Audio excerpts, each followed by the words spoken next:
ચાલો બાળકો, આ તમને 5 જાદુઈ શબ્દો છે તે મેં શીખવ્યા છે. હવે આપણે છે તેની રમત રમીશું. હું જે બોલું તેની પાછળ તમારે જઈને ઊભું રહેવાનું છે.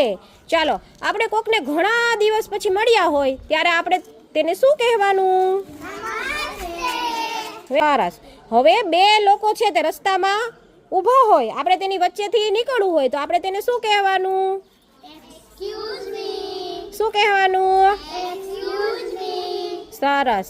હવે આપણે ચાલ્યા જતા હોય અને આપણો પગ છે તે કોકને લાગી જાય તો આપણે તેને શું કહેવાનું?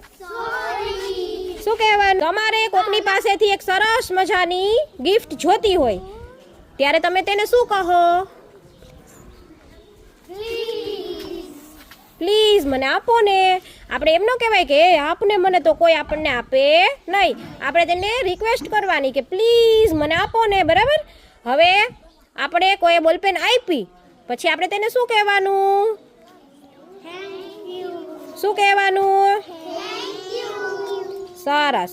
હવે 2 સાયકલવાળા રોડ ઉપર ઊભા હોય અને આપણે વચ્ચેથી નીકળવું હોય તો આપણે તેને શું કહેવાનું? Excuse me. સરસ. હવે ટીચરને તમે સવારે આવો સ્કૂલમાં ત્યારે આવીને સીધું પહેલાં શું કહેવાનું?